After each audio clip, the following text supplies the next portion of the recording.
Luke, you talk about at AK a lot about you, DC, Cain, you know, Habib, that you guys had such a diverse training crew, such a diverse team that it made your camps a lot easier, or not easier, but a lot more fluid because everybody got to have input. Everybody was kind of iron sharpens iron. What was it about it? Was it the different techniques and styles, or was it everybody's look at the game was different?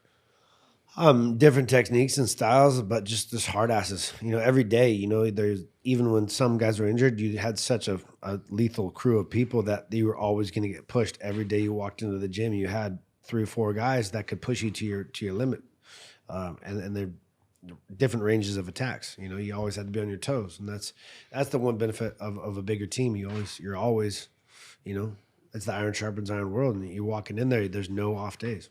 Did you have a lot of sparring sessions with Cain or DC?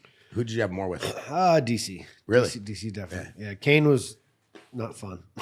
Cain was like, I had to have Javier put a fucking leash on Cain, just ready to pull that bitch because, you know, I would get to him a little bit in the first round, but his size and his veracity, I mean, he just had wrestling, striking, jiu-jitsu. He had everything. Where DC had wrestling, you know, I could play a longer game and get off on kicks and strikes. You know, he wasn't such a, you know, and then he'd take me down and like he couldn't do all that much, so I'd be able to get it back up, and we'd have very competitive sparring. But Cain, it was like, fuck, he's bigger and he's just everything. That was at the time when Cain, there was nobody that could touch Cain. I mean, he was fucking insane.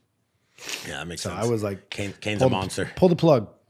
Yeah. Pull the plug. Yeah, you would have to tell Javier. No, I just like he sees red, man. Cain used to see red, like all like.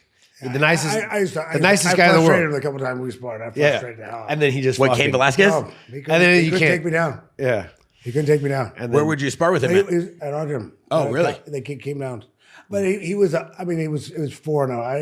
He was like 4-0 at the time. He just kind of come to the sport. Wow. You know, I never got to do it once he got to where he got. How was Cain? He's a man. He's a beast, man. He's fucking tough.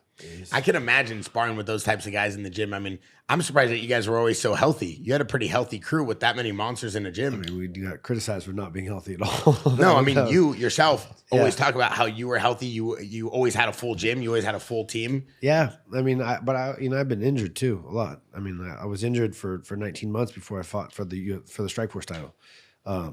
Yeah, I was training with Herschel Walker, and I fell, and he was like, you know, he's very awkward working with different guy, different energy, different like kind of rhythms, and then we got caught in a body lock, and I didn't go for it fully, you know, so I got caught in between and landed on my shoulder and just AC separation, and then it was like that was it.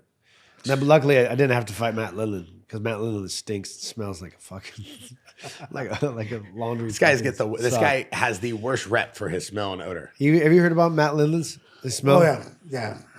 He used to not shower for before a fight for weeks.